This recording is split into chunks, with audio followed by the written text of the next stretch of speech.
Hello, everybody. This is the Chocolate News Podcast. And this week's podcast is sponsored by the Ohio Lottery. Keep it fun, Ohio. Play responsibly. And I'm your co host, John Alexander Reese. I'm your co-host, Andria Carter. And if you didn't know, the Cincinnati Herald has been around since 1955 and is the leading African American owned newspaper in the greater Cincinnati area and the northern Kentucky area. And today we have with us a special guest. We have Wanda Haynes, a certified sommelier and wine educator. So, how's it going, Wanda? It's going great. Thank you all for inviting me to be on your podcast. No problem at all. Now, before we head into the main topic, which would be Wanda, we have some chocolate news to cover. So, Andria, what is the chocolate news of the week? John, I can't even say the week. I'm just going to say the day because today was explosive. I just have to start off with what was announced just earlier this afternoon. You know about the trial, the civil trial between the Sandy Hooks families and Alex Jones. And for many who don't know who Alex Jones is this guy who owns a show called InfoWars. And he's the host, and he was going on and on and on. And he claimed that the Sandy Hook shooting was a hoax. And he kept going on and on about this. Well, the families got fed up with him, and they sued him. Sure did. And the jury came back and said, yes, you were wrong.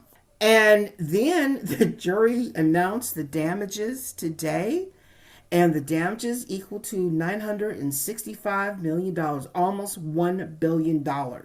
Oh my goodness. Is unbelievable. And I just happened to have the TV on, and they cut in for the jury reading, the bailiff was reading the results of what the jury decided, and the amounts that were to be awarded to the people individually is unbelievable. I mean, I think it was on average between 10 and $20 million each, and then something else for damages. Is unbelievable. People were breaking down and crying. Alex Jones was not even in the courtroom. He was on his radio show claiming that he didn't have this money. He doesn't know how they're going to get it. He's going to keep on talking about what he's going to talk on, all this type stuff. But today, I think those people who claim lie, there's now a precedent set that you can be gone after and proven that you're going to have to pay for what you say if it's a lie. It's unreal. No parent should have to go through what these parents have gone through because because he wants to push numbers and his radio show says something false and continues to hurt this family that is still grieving to this day for something to happen in 2012. You never get over losing a child. But what he did is horrible. No one should have to go through that. And it's just sad. So it's going to be interesting to see what he's going to do, whether it's file bankruptcy or, how to protect himself, things like that. It's going to see what the family does next to collect on him. So that is the big, big, big news that happened. It does not pay to lie. That's the biggest lesson that parents can teach people today, teach their children. Do not lie, because it will come back to haunt you. It will be found out. And then if you push people enough, they will sue you and you will have to pay one way or the other. Then I'm going to say another explosive thing that happened today. The Los Angeles Council president resigned today after she and several others were caught on tape making racist remarks about another fellow council member's son. If people are not aware of what was going on, Los Angeles City Council President Nuri Martinez resigned today. She was heard making racist comments of a recorded discussion that was going on last October. And in the process of this discussion, several racial comments were made. She especially was accusatory of, there's a council member who is white, has adopted a black son or had a black son, I don't remember which, but he has a black son, 2-year-old child. And she said he's raising that child white, and she basically used Spanish to call him a little monkey. Mm. And I hate to say this on the air, but we should not be afraid and call people out on what they say. And it's very, I think it's sad that she said what she said. You know, again, this does not do well when we want our black and brown brothers and sisters to get along. This does not help the matters when you have someone in an official role says this, which is sad. But she resigned today. She stepped down. The gentleman who was a labor union president also stepped down from his position because even though he didn't say anything bad, he was in the room and didn't call anybody out on what they said. The two other council members who were also part of the conversation, they have not resigned yet, but people are eyeing them and they probably will be forced to give up their seats soon because people are not stopping with this. People are horrified with this. So the backlash will continue on this, but that's another explosive announcement for today. Then I'm going to take a step back to Sunday. I'm a little in mourning because the Bengals lost to the Ravens, Uh, which Heartbreaking. is heartbreaking. But again, it's not a huge heartbreak because it was just a 2-point loss. And that just tells me that they're still trying to figure things out, but they don't have that much to figure out. I know a lot of people are blaming Zach Taylor for making calls. He's not very good at making calls and he needs to stop. And I think that might happen because that just goes to show that, yes, make some suggestions for some calls, but don't make every call. You got to trust the people on the squad. And if you don't trust your people on the field, how are you going to go back to the Super Bowl? So I think that's an issue that's going to be worked out and they go forward. And I'm hoping for the best for the next game. That's all I got to say about the Bengals because I'm disappointed. But hey, what can I say? Yep. And then two other things that are occurring. One is January 6th committee is going to happen on Thursday, October 13th at 1 p.m. This is the final hearing before the committee hunkers down and writes their report, which I will want to read.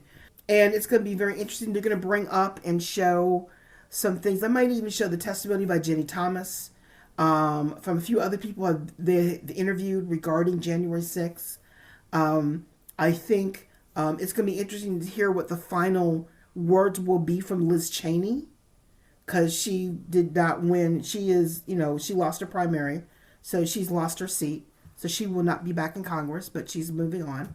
But it's going to be interesting to see what people have to say as everyone gives their final comments about this and they give their final testimony to show up what happened January 6th. So that's going to happen on Thursday, October 13th. And finally, the big event that's going to happen this weekend in the city of Cincinnati. So if you're in the region, you might as well come on down. There's 3 days of this. Blink is back. And I believe it starts on Thursday. Yeah. There will be a parade. It's going to run from 7 p.m. to 11 p.m. Thursday through Sunday. There's over 101 installations spanning 30 city blocks. It is a large-scale projection mapping of murals, interactive light sculptures, and art. The city will be literally glowing. And I remember when it occurred pre-COVID and how, it was, I just walked all over the city and it was unbelievable. Look for parking, be aware of street closures, but come down to Cincinnati, have a great time, walk all over the city. I think this is the one time where every place in the city of Cincinnati is going to be the safest because of how many people are going to come down and see this explosion of light and art. And so I think it's going to be interesting. Everyone has information on Blink. The Cincinnati Herald has published information on Blink. I think we have it up on our website as well. Yes, we so do. It's going to be fantastic. I'm going to try and pick a day and go down, sort of like map out my parking and then walk in and make sure I wear comfortable shoes and have a winter. Oh, by the way, the temperature's going to drop. So everyone have a coat on because it will be cool. But I think with all the walking everyone's going to do, they'll be very warm. So it's going to be a great time. and it's nice to see this again. So, and that is all the chocolate news for today. All right. Well, thank you so much, Andrea. And now we're going to take it over to our main topic, which is our special guest, Wanda Haynes, certified sommelier, and she is a wine educator. So thanks for being on the show. Greatly appreciate it. Oh, I'm happy to be here. She did a great job of informing us. She has such passion in her voice. I do know about Blink, and I am looking into possibly going for a little while. You can always get dropped off by a lift and not have to worry about the parking also. That is true. That is true. And I'm looking forward to it. I might indulge myself one day. I just haven't picked what that day will be, but it might be Saturday. I might go down Saturday. Oh, and also Metro and Tank buses. I believe the Tank is from Northern Kentucky. But anyway, they're offering fare free rides for Blink also. So make sure you check that out. Is the streetcar going to run? That's what I didn't know. If That's a the good street question. I will have to find that out because I'm not Because I very remember the sure. last time Blink occurred, the street card was filled constantly and people couldn't get on and how many people were riding that thing. Mm. So it's going to be interesting to see what happens this time. Wanda, the first thing I want to know is how did you become a certified sommelier? How did you get that certification? Well, it's a journey. The way I received the certification is, first of all, in order to be certified, you have to work in the industry, whether it's writing or teaching or being a distributor or owning a bar, wine bar. You have to work in the industry to get the certification. So I wanted to go further than where I was. I will first let me regress a bit. I started out by going to Ohio wineries with a gentleman friend that I had at the time, and I'm single. And I start becoming interested in just, gee, what else is this involved with? I just became interested. So I would start to taste a little something here and there. And I want to learn. And I've always been a writer. I've been writing professionally since '09. I wrote lifestyle articles. So I thought, well, I'm learning an awful lot. Maybe I can do a little bit with the writing and turn it into wine writer. So I've written for very several publications throughout, and I started doing that. Then I started working at a rather high end grocery store that had a wine bar and it had tastings 3 days a week. So I did land that. I learned a lot from that. I started taking webinars from Sterling Roig. He's a sommelier in New York City and a merchant as well. So I started taking these online courses with him for several months and learned quite a bit, but all the meanwhile tasting. That's the best way to learn is tasting, tasting and tasting. I thought, gee, I would even like to go further. Let's see what's involved with, the licensing and the certifications. So I first asked the person at the store where I was working, but she never followed through with it because I don't think she was interested in having a woman of color have a certification that she didn't have. So I had to stretch on my own a little bit, and I paid for it myself. It is a 2-day course. It involves some blind tasting and a lot of written, and you have to have 89 or higher to pass. And so I took it on my own. They give it several times a year in Cleveland, and you sign up for it, and then you pay the fee. It's $1,000 for the licensing, and it is international and it is lifelong. So that's how I received the sommelier certifications. The education part, I did so many things, John, in the industry. I was a brand ambassador for a winery. He didn't listen to anything I told him to improve his brand. So I didn't think I was much of a help, and we parted ways in a very friendly way. Again, I was still writing. I went to a writer's fair with the public libraries, and they liked my personality and liked what I was doing so much that they actually asked me would I be interested in doing some seminars and in person, because this was way before COVID. And I said, well, gosh, what an opportunity. So I took that opportunity, and all the classes would fill up, and we would have various discussions on wines from Italy, just basic discussions, wines from France, sparkling wines, various conversations. Every time I do in-person seminar, 4 more libraries would ask me to do one at their library. So to make a long story short, I ended up doing around 60 to 70 seminars a year at some point. Wow. Then the pandemic hit, and we were all locked in the house for quite a while, including me.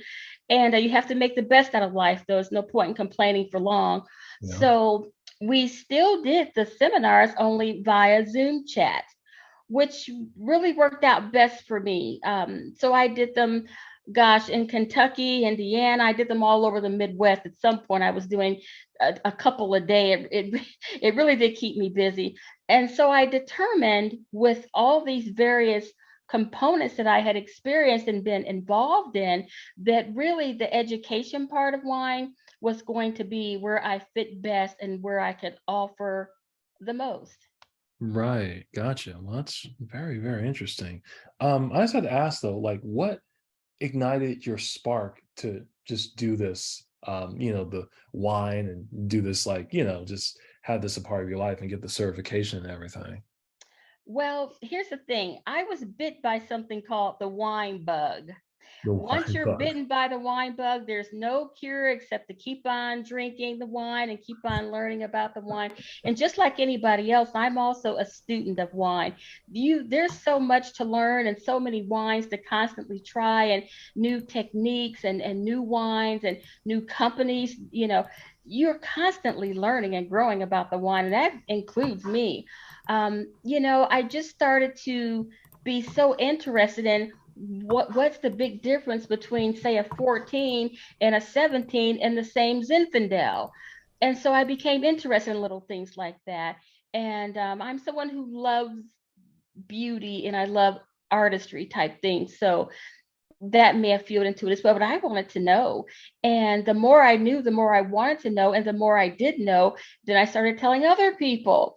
And it was important for me to set that base level of education for people to learn from the ground up. And if you want to grow more, then you would learn more either from me or from another source. So I love wine. I mean, I'm crazy over it. I like everything about it. I never grow tired of discussing it. I never grow tired of learning from it. I love teaching on it and experiencing it. I actually have to put my hands in back of my back and stop buying it for a while and say no more wine for 3 more months. I mean, my gosh, Wanda, and I have a budget like everyone else lives on. And I am retired, so my budget may be just a bit snugger. But I mean, first and foremost, I am a wine lover, and I'm always growing in it. And as we speak, I'm growing in it because I just experienced something that was phenomenal. Now I'm just, over the moon with it. And there are byproducts like, now they're taking the sediment from the wine after they have did the fermentations, and like any other industry, they don't like to have waste either. It cuts back on profits. So they're taking that material and now they're making vegan leather out of it. They're in some of the new Rolls Royces, I believe, the great vegan leather. Check it out. It's really interesting. Well, I guess my curiosity question is, what is your go-to wine? What is your favorite wine that makes you relax? Well, here's the thing about that. I don't have a go-to wine, and I don't want anyone else to have a go-to wine either. Because what that does, I believe Andrea posed that question. What that does is that keeps you drinking the same wine and not going on another frequency or level of another wine. Now, there are some wines that I always love, and I think that's mainly what you meant. I always love an Amarone della Valpolicella. It is from Italy.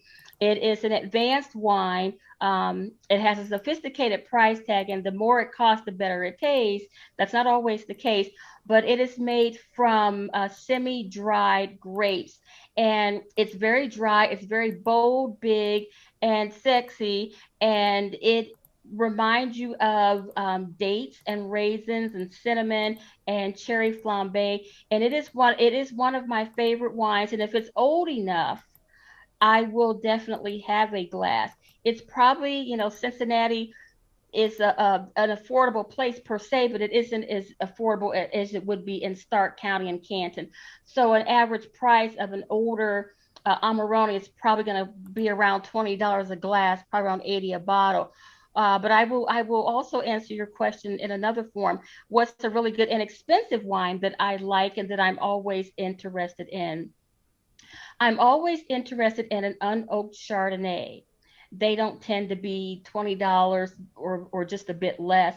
I'm interested in them from old world places like Chile and Spain, those type of places. I'm always interested in those two wines, but I don't have a favorite wine because if you ask me that, I will tell you the last great wine that I drank. So Well, there isn't an actual favorite, but I will say I may have a favorite category and it may be sparkling. okay. Because just to tell you, my friends, we have grown our palate, our wine palate over time. I know me personally, I started out drinking when I started drinking wine, it was Sauvignon Blanc, and then very slowly go into more of the drier wines. But my favorite is red. I like red wine. When I was out in Napa Valley, I was attending a conference and I didn't get a chance because of the schedule to go out to visit any wineries. So I did my wine tour in a wine bar and they were giving me a tasting of different bottles from different wineries around the region. And I learned about cuvées. So, do you like drinking anything that's made from a cuvee, or is that just like a fun wine for you? Any cuvee? Well, the word cuvee is it means batch. So a cuvee means batch. Often it's a smaller batch, but that's what the definition of it is. I tend to be more. I'm my favorite is a sparkling. I do love a sparkling. I do love a red wine, but I like a red wine with age. And I tell people that I educate and write for that we're drinking wines way too young. It's kind of like asking a 5-year-old to change the tire. When you're getting a Cabernet Sauvignon that's 2020, you need to leave it where it is because it needs to grow up and it needs to age and mature and develop and then tell you all about its story because every bottle has a story. So the Cabernet Sauvignons that I have are 16 and older.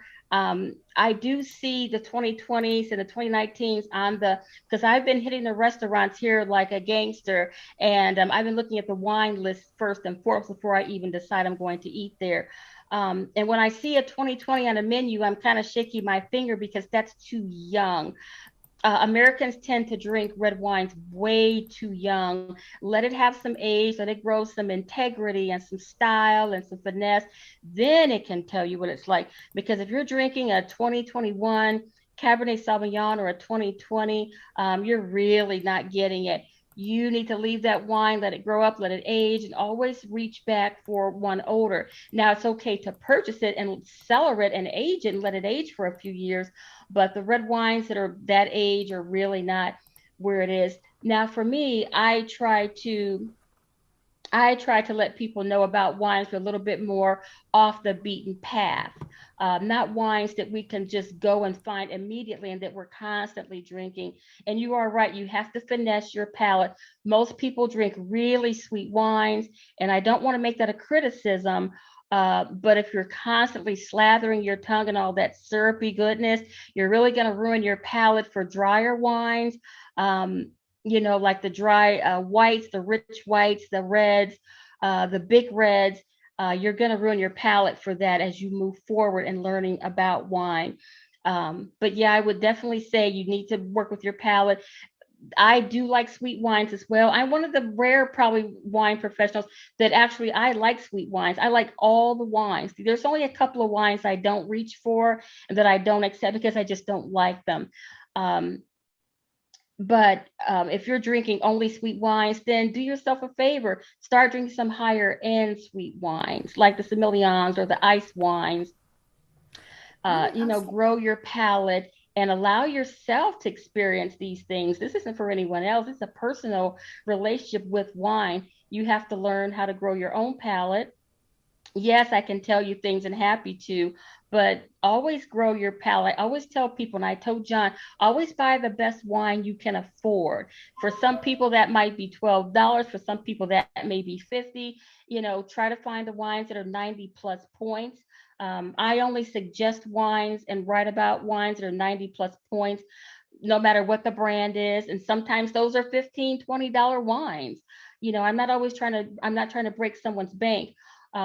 But I certainly do not shy away from telling you about very elegant wines as well, because you may decide to spend $50 on a Barolo and just go for it. So yeah. I would say that when you said let wines age, what is the average age we should be drinking wine at? Is it 5 years, 10 years? Well, 10 is a stretch, but certainly it's approachable. For me, we'll pick Cabernet Sauvignon because everyone recognizes that. For me, that needs to have 5 years on it. For me, 16 and older is terrific. If you get a 17 wine, you go ahead and drink it. But you need to make sure that it's of decent quality, that the rating on it, the price point does tell a lot about a wine as well. Red wines, I would put a few years on them, as many as you can get, but definitely 16 backwards, 17 and older. You don't want to drink some baby wine and think you're drinking a Cabernet Sauvignon, because you're not. If you see a Cabernet Sauvignon that says 2020 and it costs $8, leave it on the shelf.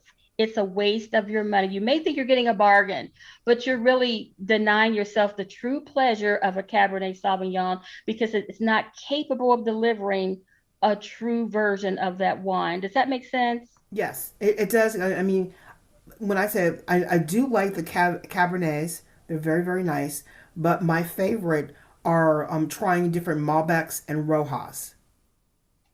Okay, yeah, I don't know your age, and no lady with any self-respect would tell, but a lot of the millennials love them all back. The best ones for me are from Mendoza, and from Mendoza, Argentina, but the Malbec actually originated in France, and France obviously does a good job with anything in a bottle. But the ones from Mendoza are lovely. I will tell everyone listening, including Andrew, that a Malbec is best with some age on it. Absolutely, it's very smoky and inky, and it's a nice wine. And it does really go well with vegan chili, because I'm 90% plant based. So I mainly uh, try to pair things that way. The other thing is that a Malbec also comes in a dessert version, and it's really interesting. It also comes in a 100% rosé version. I recently acquired a rosé version of a Malbec, and it's really, really a nice rosé. It's sparkling. So um, I'm always saying keep trying. If you've had them all back, you experienced it and you liked what you experienced, then try the rosé, try the sparkling, try the dessert version. That way, now you just educated yourself in Malbec big time. Well, I have a group of friends, and we are wine drinkers. We're wine lovers, and we also are like bourbon as well. But for the wines, we are the summer wines that we drink are either prosecco or a rosé, a very good rosé. And we've sort of upped our game on drinking different rosés from different regions and things like that. We don't have one rosé that is a favorite, but I know we recognize several different brands. But I would just say, you said something interesting about a Chardonnay. Did you use the term unoak or oak? I like unoaked Chardonnays. It's spent its entire life in a steel tank. It has not been oaked. There is a version of Chardonnay that has been partially oaked, and it has been partially steel tanked. So it has the both of both worlds, the best of both worlds, excuse me. But for me personally, I've tasted. It's hard to name a wine I haven't had, but I prefer an unoaked Chardonnay. I like the high acidity. I like the brightness. I like the sharpness of it. I love a high acidic a white wine. You talked about the rosés. Rosés are pretty much from everywhere, but I will say the leader in rosés are from France. They make the best rosés, and they make the majority of rosés. Second is the U.S. France is way better. I've had them from other places. For me, it is not worth it. For me, it is not good enough to drink or purchase. The ones from France are much more finessed. They're mainly made from the Grenache. They're Grenache heavy, which is the term to use, and they have that style, and they have that little bit of smoke and a little bit of tannin that I do love. I do love a rosé. I don't drink them past summer. I'm not interested in them past summer. I like them during the summer months. But yeah, the unoaked Chardonnay is only had its entire life in a steel tank, and they really are. I love them. Well, I mean, it's hard to find. I mean, is there something on the label that says unoaked? Because it's hard to Yes. differentiate between oak and unoaked. Maybe I'm missing it on the label. So There's a huge difference. It's between right and left. It's a huge difference because if a wine has been heavily oaked and made what's called malolactic acids, they call it mallowy. It has a smoother mouthfeel, a buttery mouthfeel, which I'm personally not attracted to. And you taste a little bit of vanilla, a little bit of caramel if it's heavily oaked. When it's in the barrel, they stir it up from the bottom. It's called aging on its lees. The sedimentation gives it some style, that oakiness, that butteriness, that caramel butterscotchiness, and they keep stirring it so that it is introduced into the Chardonnay. That's an oaked version of a Chardonnay, and the color is also richer and deeper. Mouthfeel is creamier. The unoaked version is everything that I just said, opposite of that, because it's been in that steel tank and it's very high in acid. So those are the Chardonnays that I like. There is one that I like that is from California. It's Toad Hollow. That's an unoaked Chardonnay. It says it on the bottle, but not every single bottle will say that. You have to sometimes turn that bottle around and read the back of it because often the back label has more information than the front of the label. It also tells you the importer, and you can look at their entire portfolio because if you like the wine you're drinking and they imported it, you may like the others that they imported. So the back label is full of information about the wine, about the importer, about its region, so forth and so on. okay, all right. Well, thank you. That was very enlightening. So thank you very much, Sure. John. Thank you, Andrea, and thank you, Wanda. That was really that was a really deep dive into wine. Like I had no idea about like pretty much 90% of that stuff. It's fun to drink and fun to explore, and I do agree with her. Wine is wonderful. You just have to find where you are and then continue to grow. So Right. Well, thank you, Wanda, for coming on our show and giving us the lowdown on pretty much everything about the wine, or at least the at least a Cliff Notes version about wine. So we greatly appreciate that. Oh, sure. It's my pleasure. I enjoyed our conversation. I love sharing the knowledge and I love the conversation of wine. Yeah, and folks, remember if you want to read Wanda's columns, it's on our website. It's under Wine 101. So just search that on the website, and she has weekly columns about that. So make sure to check that out. And thank you, Andrea, for coming on and discussing all that good chocolate news. Greatly appreciate it. my pleasure. And once again, this week's podcast is sponsored by the Ohio Lottery. Keep it fun, Ohio. Play responsibly. You can find more information about today's topics and past podcast episodes at www.thecincinnatiherald.com, the session newsletter, or on our social media. We're on Facebook, Twitter, Pinterest, Instagram, and LinkedIn. And make sure to subscribe to our podcast on your favorite podcast app. Our podcast is on Apple, Spotify, TuneIn Radio, Amazon, YouTube, and Google Podcasts. In addition, the Cincinnati Herald is now looking for news distribution and delivery agents. Please contact our publisher, Walter White, at 513-680-7076 for more information. I'm John Alexander Reese. And I'm Andrea Carter. And have a good day.